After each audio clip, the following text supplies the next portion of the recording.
Before Netflix, before gossip columns, before anyone knew what a situationship was, Russian empresses were already living the drama. Their lovers were secret, scandalous, and sometimes so boring they doubled as furniture. This is the bedtime tale of powdered wigs, velvet whispers, and romantic disasters so sleepy they'll lull you into dreams of royal mischief.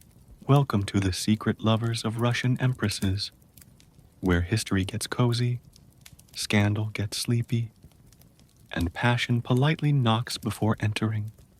Now, be a good little courtier. Like, subscribe, and let me know in the comments where you're re-watching from. Whether it's your royal chamber, your peasant hut, or under a blanket pretending you're not binging bedtime history at 2 a.m. It was a Tuesday, or maybe a Thursday. Time moved slowly in the Winter Palace, especially when one was Empress Elizabeth Petrovna and had to endure yet another parade of suitors who smelled faintly of cabbage and ambition. The curtains whispered, not because they were enchanted, though one footman swore they were, but because the draft from the east wing kept fluttering through the silk folds like gossip through a ballroom. Elizabeth sat on her throne, not the official one, but her flirting throne, a smaller, velvet-lined chair she used exclusively for romantic interviews. She had already dismissed Count Ivanovich for mispronouncing borscht, and Lord Mikhail for wearing socks with sandals. The third suitor, a French violinist named Jean-Pierre, tried to woo her with a sonata composed entirely of sighs. It was confusing. Elizabeth yawned, not out of boredom, well, yes, out of boredom, but also because she had been up all night reading love letters from Ivan Shuvalov, her favorite pen pal turned paramour. His letters were so long they required a footman to turn the pages. One had been used to patch a hole in the roof. Next, she called, waving her fan like a bored falcon. A stable boy entered. He was young, nervous, and smelled of hay and existential dread, but he quoted Virgil in Latin while bowing. Elizabeth raised an eyebrow. This one had potential. "Do you know how to dance?" she asked. "Only with horses, Your Majesty." Close enough.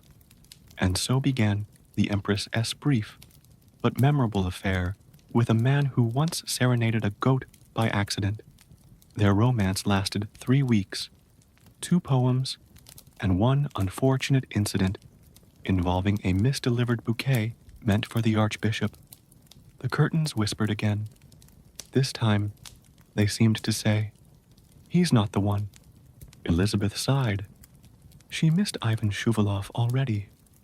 His poetry was dreadful, but at least it came with footnotes.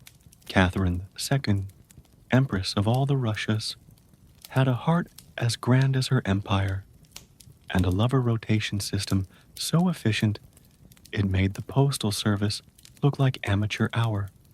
While other monarchs relied on fate, flirtation, or the occasional poisoned goblet, Catherine preferred a more organized approach. A velvet folder labeled Romantic Candidates, active, retired, and pending.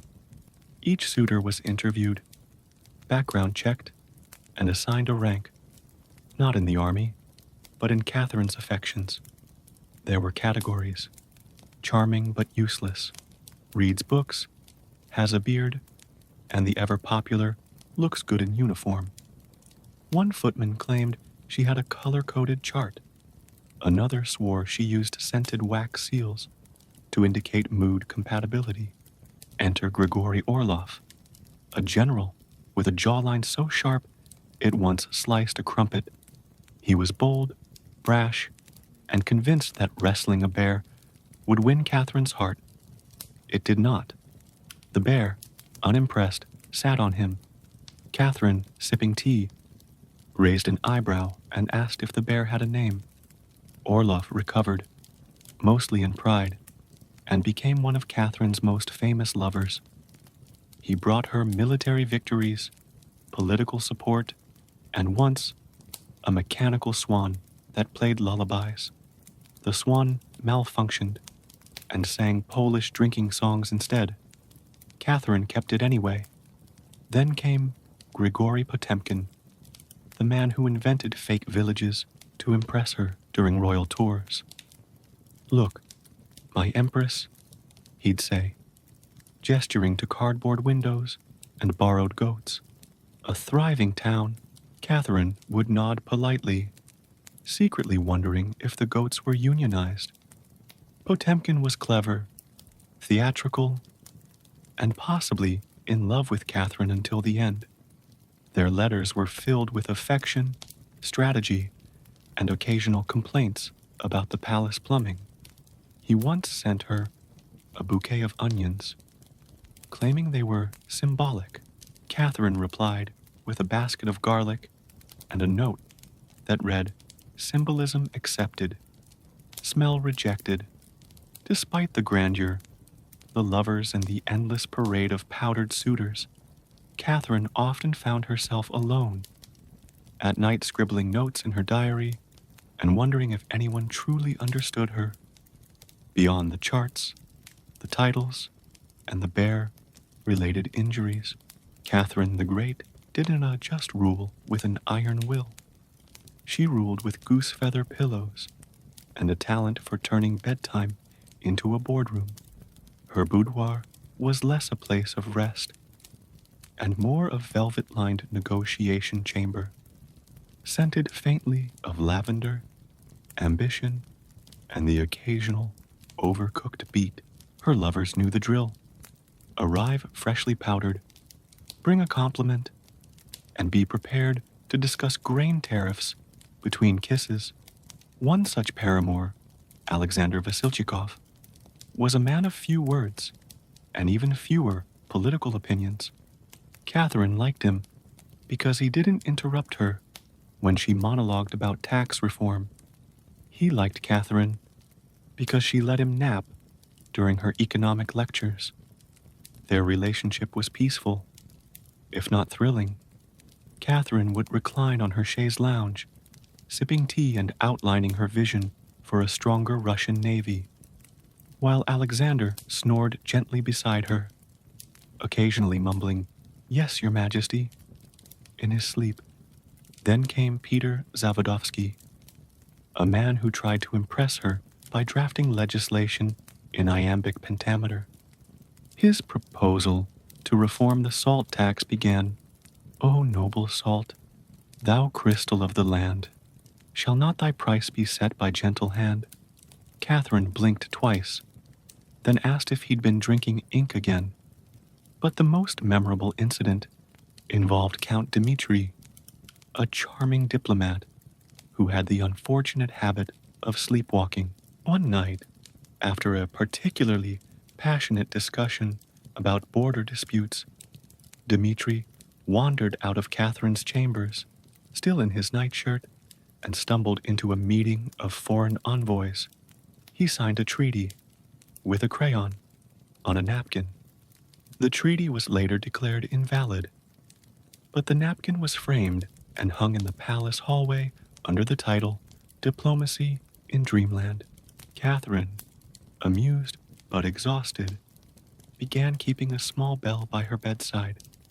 If a lover started talking about trade routes, she'd ring it and summon a footman with warm milk and a distraction, usually a lute player or a basket of kittens, because even empresses need boundaries, especially when pillow talk turns into policy. Ivan Shuvalov was not just a lover, he was a literary avalanche. When Empress Elizabeth Petrovna first received a letter from him, she mistook it for a draft of the national census. It was 37 pages long, handwritten in cursive, so elaborate it required a magnifying glass and a linguist. But oh, how he adored her. His metaphors were endless. He compared her eyes to moonlit lakes reflecting the sorrow of angels, her voice to a harp played by the wind during a diplomatic summit, and her sneeze to the thunderous applause of heaven. Elizabeth sneezed often. Shuvalov wrote oftener. The palace staff began using his letters for practical purposes. One was folded into a fan. Another was used to patch a drafty window in the east wing. A particularly florid paragraph about Elizabeth's ankles was repurposed as a napkin during a state dinner. Despite the verbosity, Elizabeth found comfort in Ivan's devotion. He never asked for anything, never tried to wrestle a bear, and never mistook a chambermaid for the Empress. His love was quiet, wordy, and deeply impractical. One winter, the palace ran low on firewood. Shuvalov's letters were stacked near the hearth, but Elizabeth refused to burn them. "They may be long," she said, "but they're warmer than most men I've met." Their romance was mostly epistolary. Ivan preferred writing to speaking, and Elizabeth preferred reading to listening. They once spent an entire evening together, in silence, exchanging notes across a table while sipping lukewarm tea. The footman fell asleep. The cat left. The curtains whispered, "This is oddly romantic." Eventually, Ivan was promoted to Minister of Education, not because of his political acumen, but because his love letters had footnotes, citations, and a bibliography. One even included a pie chart of his feelings. Elizabeth kept every letter, not in a drawer, but in a room, a whole room. It was later mistaken for the National Archives. Grigory Potemkin was not just a statesman. He was a showman, a man of grand gestures, dramatic flair, and a deep belief that if you couldn't impress Catherine the Great with reality, you could always try cardboard. Their romance was a whirlwind of letters, strategy, and questionable architecture. Potemkin adored Catherine, and Catherine adored being adored. To keep her enchanted, he invented the Potemkin village, a theatrical masterpiece of deception designed to dazzle her during royal tours. As Catherine's gilded carriage rolled through the countryside, Potemkin's crew scrambled ahead, erecting facades of bustling towns, painted windows, borrowed livestock, and peasants hired for the day, all arranged like a stage set. One goat was reportedly paid in turnips to bleed on cue. It missed its mark and bleated during the national anthem. Catherine, ever the Empress, played along. She'd wave regally at the cardboard baker, nod at the plywood blacksmith, and compliment the freshly built well that was actually a barrel with a hat on it. Behind the scenes, Potemkin directed it all like a lovesick playwright. He wore a cape. He shouted things like, "More hay, less sadness, and that cow needs motivation." Their love letters were equally dramatic. Potemkin once wrote, "Without you, my soul is a broken chandelier in a windless room." Catherine replied, "Fix the chandelier. Also, the wind is fine." Despite the theatricality, their bond was real. Potemkin understood Catherine's need for spectacle, her hunger for progress, and her occasional desire to pretend a goat was a mayor. He gave her illusions, not to deceive, but to delight. And Catherine, wise to the ruse, let herself be delighted, because sometimes even empresses need a little magic, even if it's made of plywood and performed by livestock. Beneath the winter palace, past the barrels of pickled herring and a forgotten statue of a horse wearing a monocle, there was a room so secret even the rats had to knock. It was velvet-lined, candle-lit, and smelled faintly of lavender. and disappointment. This was the meeting place of the Empresses' secret society of scandalous snoozes. Membership was exclusive. Only Russian empresses who had endured at least 5 forgettable lovers and 1 man who cried during a foot massage were allowed entry. The society's motto, embroidered on a pillow, read, "He was fine, I guess." Catherine the Great chaired the meetings with regal indifference. Elizabeth Petrovna brought snacks, usually stale biscuits shaped like broken hearts. Anna Ivanovna once arrived with a list of suitors so dull, one had been mistaken for a coat rack at a masquerade ball. Each gathering began with tea, not the piping hot kind, but the kind that had been brewed 3 hours earlier and forgotten on a windowsill. It was tradition. The empresses would sip, sigh, and begin the ritual of lover ratings. Count Mikhail, Catherine would begin, had excellent cheekbones, but thought philosophy was a type of soup. I give him a 4 out of 10, points for bone structure. Prince Vasily, Elizabeth chimed in, wrote me a poem comparing my eyes to boiled turnips. I give him a 2. He cried when I corrected his grammar.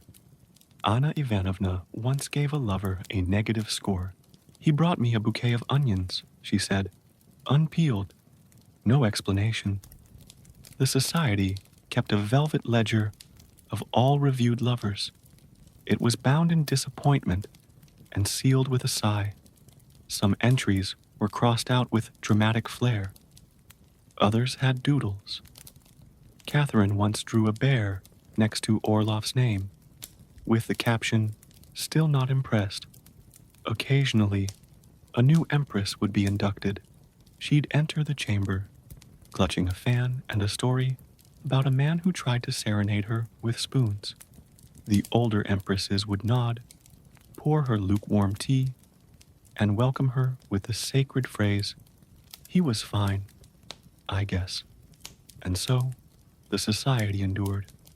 Quiet rebellion against romantic mediocrity, a sanctuary of sleepy scandal, and a reminder that even empresses need to vent sometimes, especially when their lovers mistake onions for affection.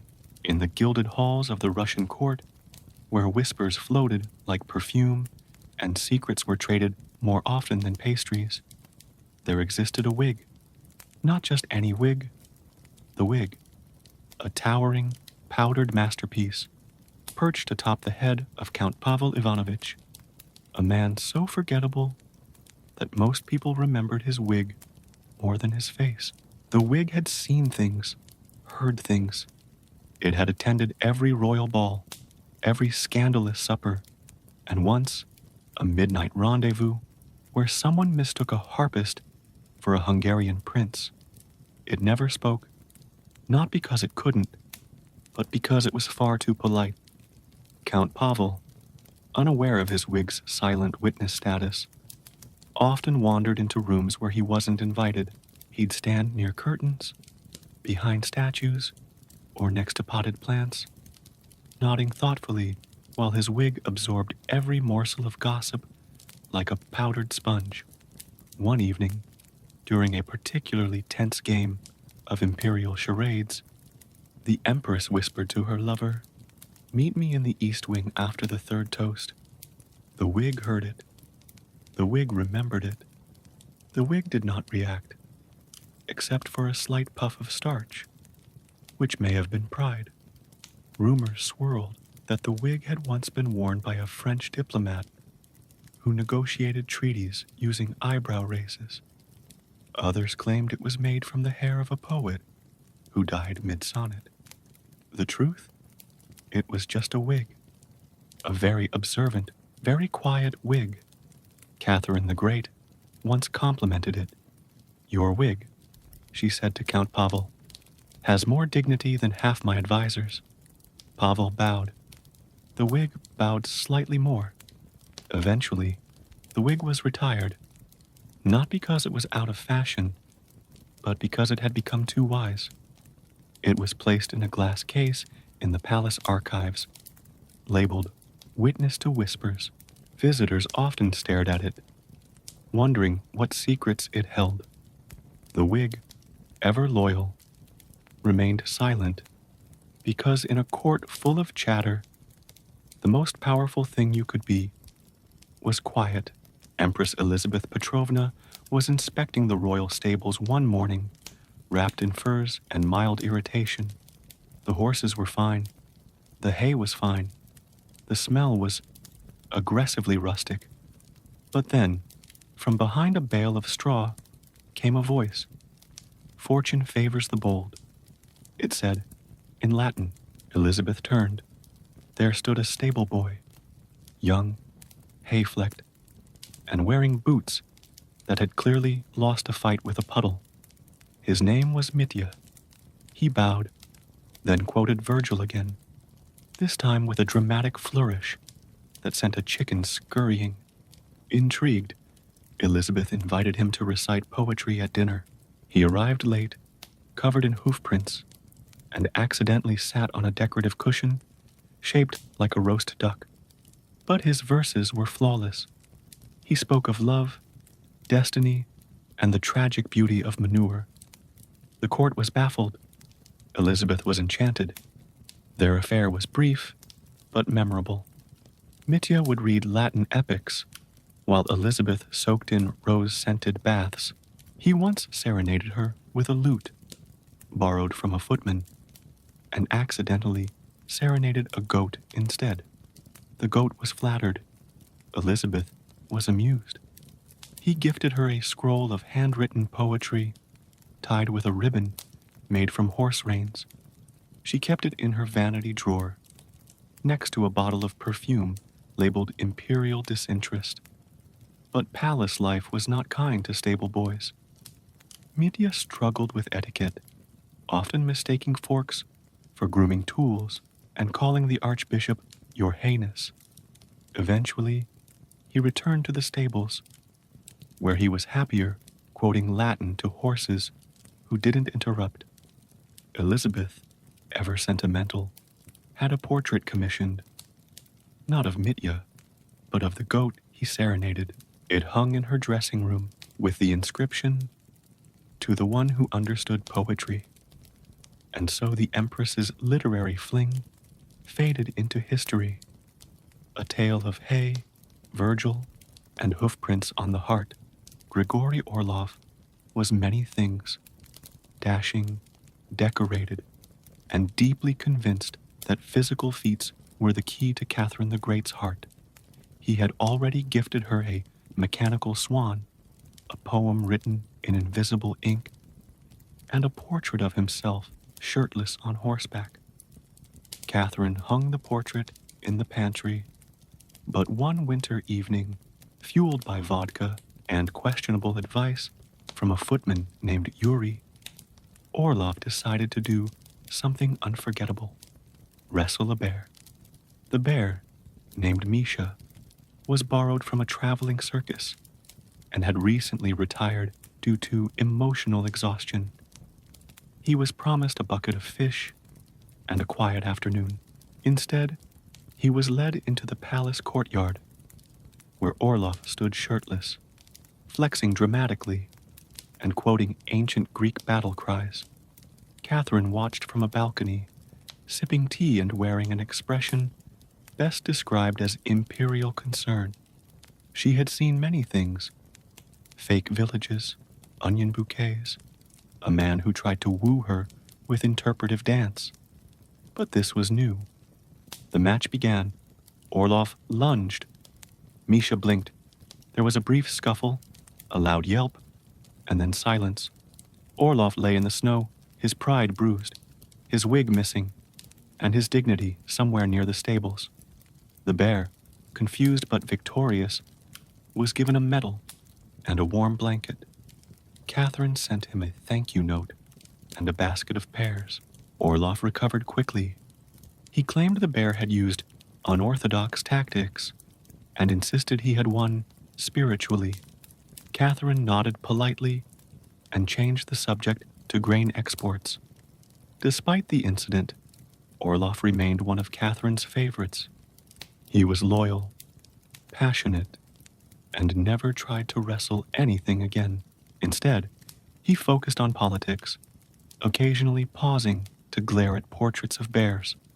Catherine, ever amused, had a tapestry commissioned. It depicted a bear sipping tea while a general lay dramatically in the snow. She hung it in her reading room with the caption, "Boldness is admirable. Tea is better." And so, the tale of the bear wrestling general became palace legend, retold at dinners, embroidered on napkins, and whispered by curtains who had seen it all. It was a warm evening in the Winter Palace, and Empress Anna Ivanovna had just finished a dinner of questionable stew and even more questionable conversation. Her suitor for the night, Count Sergei Vladimirovich, was a man of great enthusiasm and very little timing. He arrived wearing a cape, carrying a bouquet of onions. He claimed they were symbolic, and launched into a monologue about his feelings that lasted longer than the opera season.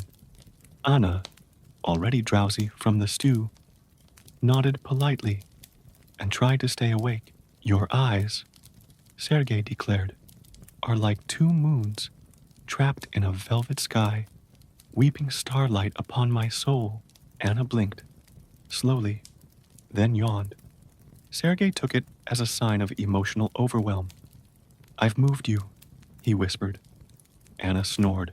The court musicians, sensing the mood, began playing lullabies. A footman dimmed the candles. The curtains rustled in sympathy. Sergei, undeterred, continued his speech, now pacing dramatically and quoting poetry he may have written during a fever. "Your silence speaks volumes," he said, unaware that the Empress was now fully asleep, her crown slightly askew, and her hand resting in a bowl of grapes. When she awoke, 2 hours later, refreshed and mildly confused, Sergei was still talking. He had transitioned into a passionate argument about the importance of proper sock etiquette in diplomatic circles. Anna, ever gracious, thanked him for his performance and offered him a biscuit.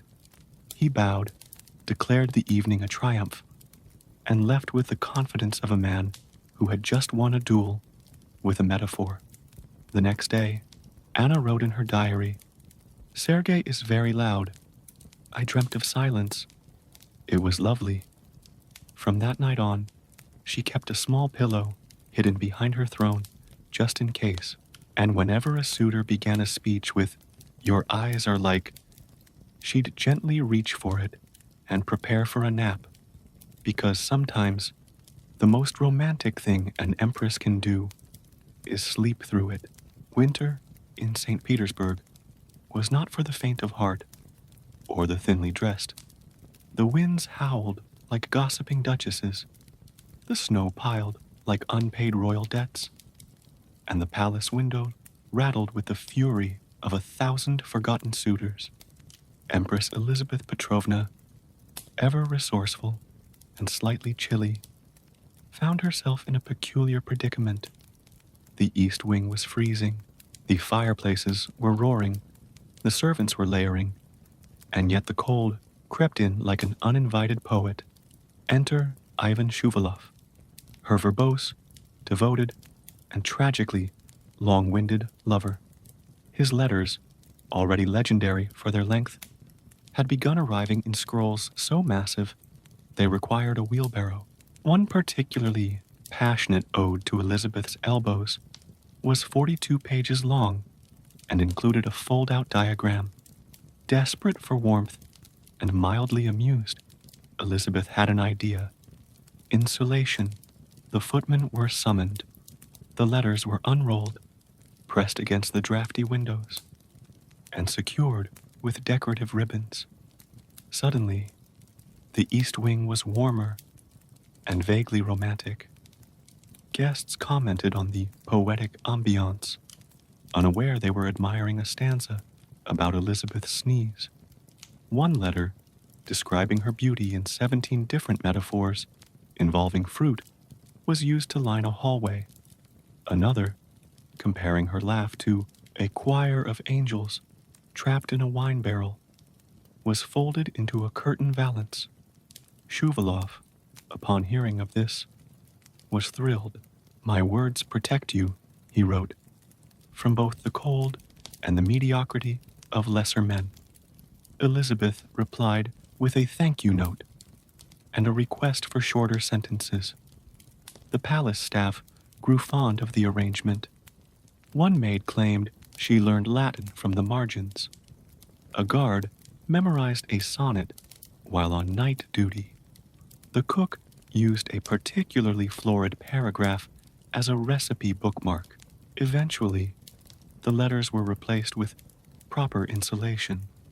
But Elizabeth kept one scroll, the one where Shuvalov described her smile as the sunrise over a field of obedient turnips. She hung it in her dressing room, next to a portrait of a goat and a wig in a glass case, because love, like insulation, comes in many forms, and sometimes the warmest thing in a palace is a ridiculous poem. Count Dmitri Alexandrovich was a man of many talents, fluent in 5 languages, skilled in negotiation, and utterly incapable of staying in bed once asleep. His sleepwalking was legendary. He once wandered into the palace kitchen, mistook a sack of flour for a foreign envoy, and offered it a trade agreement. Empress Catherine the Great, ever the multitasker, had taken a liking to Dmitri's quiet charm and impressive ability to draft treaties while sipping chamomile. Their evenings were filled with soft candlelight, whispered diplomacy, and the occasional snore. One night, after a particularly passionate discussion about border tariffs and the emotional symbolism of turnips, Dmitri fell asleep beside Catherine. All was peaceful until he rose, eyes closed, posture regal, and began walking. He drifted through the palace halls like a ghost in silk slippers, mumbling phrases like mutual cooperation and fiscal harmony. A guard tried to stop him, but Dmitri waved a spoon and declared, "We shall not be divided." He entered the diplomatic chamber, where a group of foreign envoys had gathered for a late-night snack and mild panic. Dmitri approached the table, picked up a napkin, and signed it with dramatic flair. "Peace," he said, handing it to a coat rack. The envoys, unsure whether this was a test or a trap, applauded politely. The coat rack remained neutral. By morning, the napkin treaty had made headlines in 3 countries. Catherine, upon hearing the story, laughed so hard she spilled tea on a map of Prussia. She declared the napkin a symbol of nocturnal diplomacy and had it framed in gold. Dmitri, when told of his midnight negotiations, blinked twice and asked if he had at least used the correct fork. Catherine assured him he had, and that the coat rack had accepted the terms. From then on, Dmitri was known as the sleepwalking statesman. He was given a special bedroom with padded walls, a treaty-proof blanket, and a footman trained in redirecting unconscious negotiations. And so, in the annals of Russian history, there exists a treaty signed in a dream, witnessed by a coat rack, and celebrated with lukewarm tea, because in Catherine's court, even sleep could be strategic. Count Nikolai Fyodorovich was a man of numbers, passion, and tragically misplaced creativity. Appointed to assist Empress Catherine the Great with economic reforms, he took one look at the imperial tax code and declared, "This needs rhythm." Catherine blinked. "It needs clarity," she replied. But Nikolai was undeterred. He believed that if people could hum their way through tariffs, they'd pay them with joy. And so, he began composing Russia's first and last poetic tax reform. His opening stanza read, "O noble grain, thou tax too high, shall peasants weep or simply cry? Let levies fall like gentle snow and fill the coffers, nice and slow." Catherine sipped her tea and considered exile. The Count presented his masterpiece at a council meeting. Nobles stared. One fainted. A goat, inexplicably present, chewed the corner of the scroll. The Minister of Finance asked if it came with footnotes. It did, in haiku. Despite the confusion, Catherine allowed a trial run. Villages received copies of the poetic tax code, printed on parchment, scented with lavender and despair. Reactions were mixed. One farmer mistook the verses for a wedding invitation and arrived in formal wear. A merchant tried to pay his taxes in rhyming couplets. A baker baked the entire poem into a loaf of bread, which was later eaten by a confused inspector. Eventually, the empire's revenue dropped by 17%. Catherine summoned Nikolai. "You've turned my treasury into a theater," she said. "I thought it would be a musical," he replied. She reassigned him to the Ministry of Metaphors, a department she invented on the spot and placed in a broom closet. His only task, write odes to potatoes. He did so with gusto. Catherine replaced the poetic tax code with a chart. It had columns, numbers, and 0 rhymes. The empire rejoiced. But in a dusty drawer of the palace archives, the original scroll still exists, a testament to the time Russia nearly sang itself into bankruptcy. Because in Catherine's court, even tax reform had a flair for the dramatic. Beneath the Winter Palace, past the wine cellars, and the room where someone once tried to teach a goose to curtsy, lay a tunnel.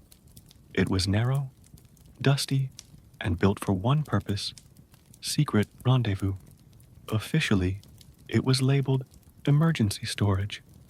Unofficially, it was known as the corridor of questionable choices. Empress Catherine the Great had it commissioned after a particularly awkward incident involving a suitor, a misplaced harp, and a room full of diplomats. Discretion, she declared, should come with a door. The tunnel connected her private chambers to a hidden parlor, velvet-lined, candle-lit, and stocked with lukewarm wine and faint regret. Lovers were instructed to enter quietly, avoid knocking over the bust of Voltaire, and never, under any circumstances, bring a goat. One evening, Count Alexei Romanovich attempted a dramatic entrance. He wore a cloak, carried a rose, and recited poetry as he descended. Unfortunately, he tripped over a loose stone, dropped the rose into a puddle, and arrived with a limp and a sonnet about mud. Catherine, sipping tea, raised an eyebrow. "You're early," she said, "and damp." Another time, a footman named Yuri was sent to light the candles. He got lost, panicked, and tried to exit through a wall. He was found 3 hours later, wedged between bricks, humming a lullaby and questioning his career choices. The tunnel became infamous among palace staff. Rumors swirled. One lover got stuck behind the bust of a Voltaire and had to be rescued by a pastry chef. A diplomat mistook the tunnel for a wine cellar and tried to negotiate with a barrel. A poet entered, wrote a tragic ballad about the echo, and never returned. Despite the chaos, Catherine found the tunnel useful. It allowed for quiet escapes, dramatic entrances, and the occasional romantic misfire. She had a velvet rope installed halfway through, labeled, "Turn back if you're not interesting." Eventually, the tunnel was sealed, not for safety, but because someone tried to install a fountain and flooded the parlor. Catherine shrugged, sipped her tea, and declared, "Let romance find the stairs." And so, the secret tunnel faded into legend, a passageway of passion, poetry, and one very confused goose. It was a quiet evening in the Winter Palace, the kind of night where the chandeliers sighed and the curtains whispered, "Something ridiculous is about to happen." Empress Elizabeth Petrovna had retired early, leaving behind a trail of perfume, mystery, and one very ambitious suitor, Count Dmitri Sergeyevich, a man of passion and poor depth perception, had planned a surprise romantic gesture.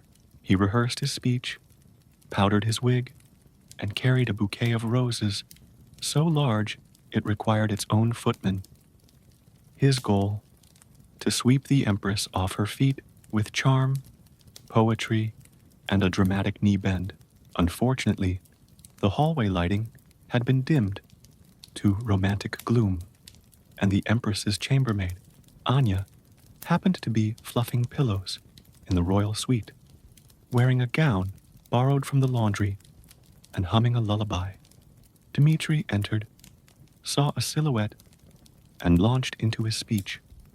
"O radiant jewel of imperial grace, let me bask in your moonlit face." Anya turned, startled. "I'm just here to—" "Silence, my Empress," Dmitri whispered, dropping to one knee. "Your voice is music. Your hands, divine. Your mop bucket, symbolic." Anya blinked. The mop bucket blinked. Somewhere, a footman dropped a tray in horror. Dmitri continued, now quoting poetry he'd written on the back of a tax form. Anya tried to interrupt, but he mistook her confusion for royal modesty. He offered her the roses. She offered him a towel.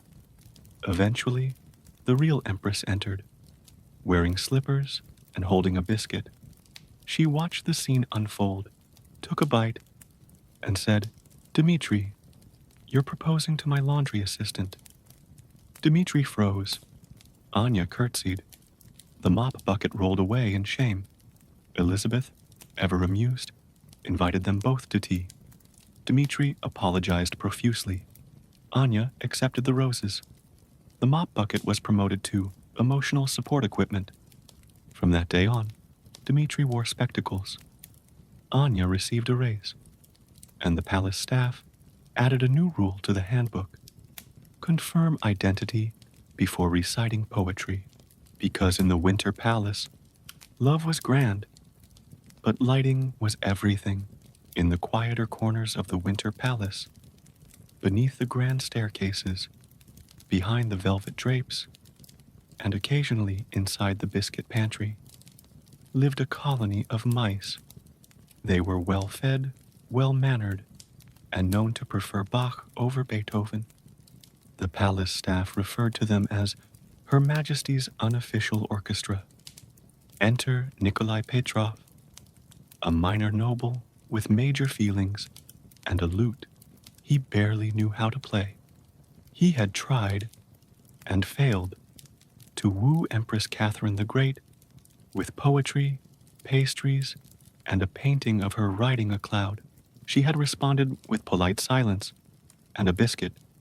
Heartbroken, but undeterred, Nikolai wandered the palace halls at night, strumming his lute and singing ballads of unrequited love. One evening, while rehearsing a particularly tragic verse near the pantry, he heard a squeak, then another, then applause, tiny, polite, and coming from beneath the floorboards. The mice had found their muse. From that night on, Nikolai performed nightly concerts for his rodent audience. He composed songs like Ode to the Crumbs Beneath Her Throne and Whiskers of Longing. He left bits of cheese as payment. The mice responded with synchronized squeaking and occasional interpretive scurrying. Word spread. Palace staff began sneaking into the pantry to witness the spectacle. One footman claimed the mice formed a conga line. Another swore they hummed in harmony. Catherine, upon hearing the tale, requested a report and a sketch of the lead mouse. Eventually, Nikolai was summoned. Catherine asked, "Is it true you've been serenading my mice?" He bowed. "They listen, Your Majesty. They feel." She considered this, then handed him a medal shaped like a wedge of cheese, and declared him official troubadour to the tiny.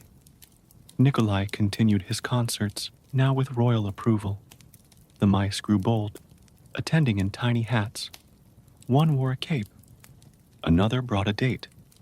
And so, the man who failed to win an empress won the hearts of her smallest subjects, proving that sometimes the most loyal audience lives in the walls. Empress Catherine the Great was a woman of vision, ambition, and occasionally very boring dreams. While her waking life was filled with drama, powdered suitors, and goat-related scandals, her dreams were beige. To cope, she kept a dream journal, not the kind filled with flying unicorns or prophetic symbols, but one that read like a grocery list, written by a sleepy librarian. Last night, walked through a corridor, spoke to a man about grain. He had no eyebrows, felt nothing. Her advisors, curious about her mental state, once peeked inside. They found entries like, "Danced with a man named Sergei. He wore beige. We discussed socks. Attended a ball. No music. Everyone stared at a wall. Kissed a duke. He tasted like paperwork." One particularly uninspired entry read, "Dreamed of a treaty. It was long. I signed it. Woke up craving cabbage." The palace staff began referring to her journal as the Chronicles of Yonovia. A footman tried to adapt it into a stage play. It was canceled after the first rehearsal due to excessive sighing. Catherine, ever self-aware, embraced the dullness. "Even my subconscious needs a break," she said, sipping tea and flipping to a page titled Dream Number 47. Sat in a chair. Chair was adequate. Occasionally, a lover would appear in her dreams, only to discuss tax brackets or the weather. One dream featured Grigory Potemkin explaining the structural integrity of cardboard villages. Catherine woke up and ordered stronger glue. She once dreamed of a romantic escape to Venice. The gondolier was a mop. The water was soup. The mood was mildly curious. Despite the monotony, Catherine found comfort in her dreams. They were quiet, predictable, and free of bear wrestling. She kept the journal beside her bed, next to a velvet bookmark labeled, "In case something interesting happens." And so, the Empress Ass Dream Journal became a palace relic, a testament to the fact that even the most powerful woman in Europe sometimes dreams of beige corridors and emotionally distant dukes, because in a world of scandal and spectacle, dullness can be oddly soothing. Deep within the Winter Palace, past the hall of overcompensating portraits and the gallery of misplaced gifts, lay a room so quiet it made silence feel loud. It was known as the Royal Nap Room, officially designated for rest and reflection, but unofficially used to forget romantic misfires. The room was velvet-lined, candlelit, and always slightly too warm, featuring chaise lounges arranged in a circle of emotional detachment, a harp that played itself, badly, and a faint scent of lavender mixed with old perfume and unspoken apologies. Empress Catherine the Great had it built after a particularly exhausting week, involving 3 suitors, 2 poems about turnips, and one man who tried to impress her by juggling tax scrolls. She declared, "I need a place to lie down and forget everything except my title. The nap room became a sanctuary for faded flings, lovers who had once burned bright but now flickered like a half-hearted candle, invited to recline, sip lukewarm tea, and reflect on how they'd gone from my moonlit majesty to that lady who yawned during my sonnet. Each chaise had a nameplate. Count Vasily tried to rhyme Catherine with spleen. Prince Igor mistook a goose for a metaphor. Duke Pavel wore a cape made of curtains. Never explained why. The room had rules. No declarations of love after 3 p.m. No poetry unless it's under 6 words. No goats. Ever again.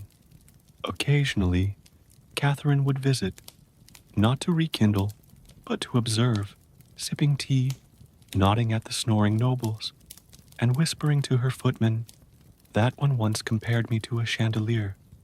I think he meant it kindly. One suitor, still hopeful, tried to serenade her from his nap couch, got as far as "Oh Radiant," before falling asleep mid-verse.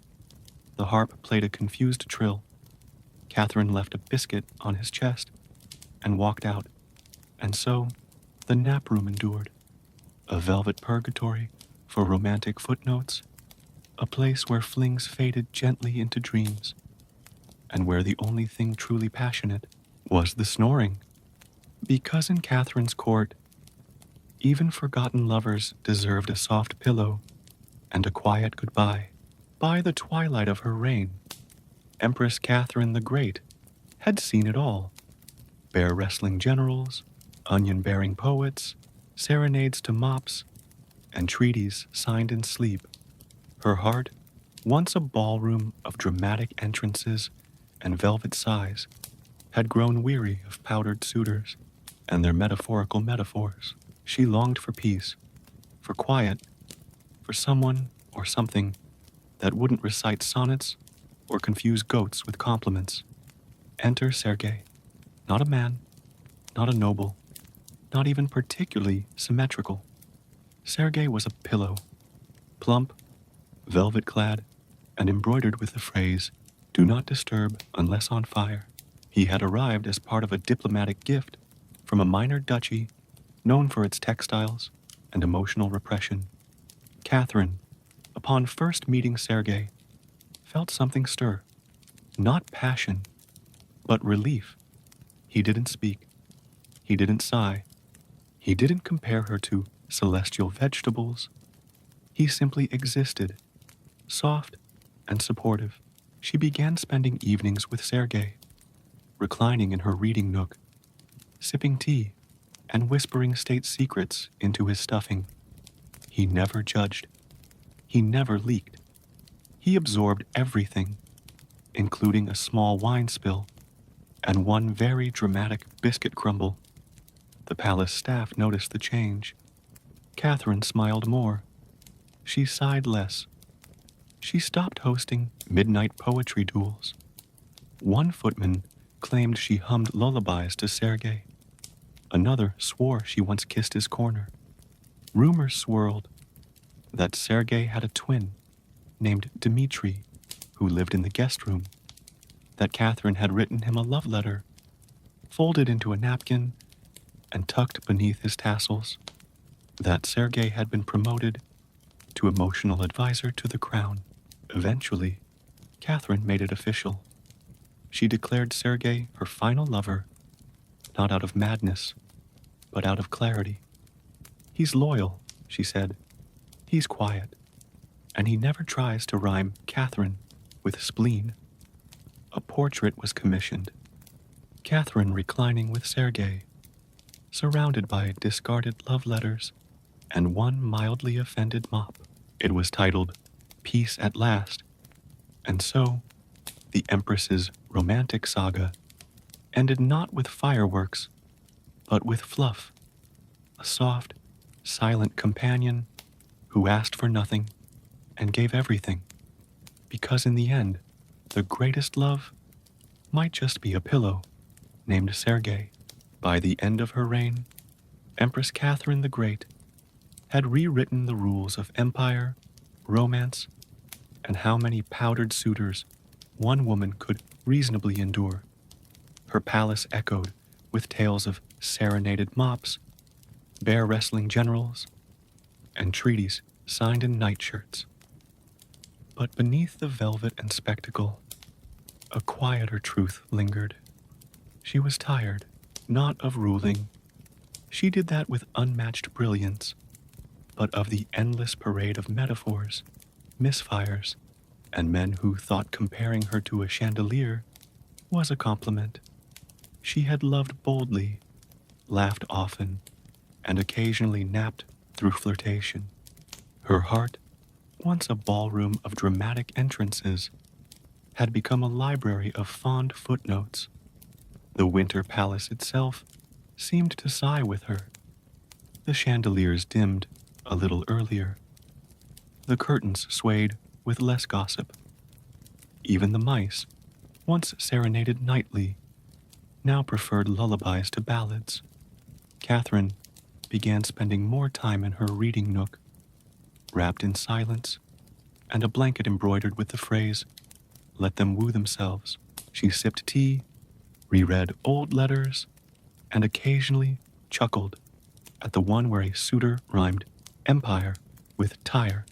Her final act of romance was not a grand affair, but a quiet declaration. She commissioned a velvet scrapbook titled "The Gentle Disappointments of Courtship." Inside were portraits, poems, and one very confused goat. She kept it beside her pillow. Sergei, of course, and flipped through it on rainy afternoons. And so, the legacy of love and lethargy lived on, not in fireworks, but in sighs, not in scandal, but in softness. Catherine's heart, once the stage of Europe's most theatrical affairs, had found its final audience. Peace. The palace grew quiet. The harp played a single note. The mop leaned against the wall, proud and unbothered. Sergei fluffed himself, and Catherine, Empress of all the Russias, closed her eyes, not in defeat, but in contentment, because in the end, love is grand, but a good nap is eternal. Good night.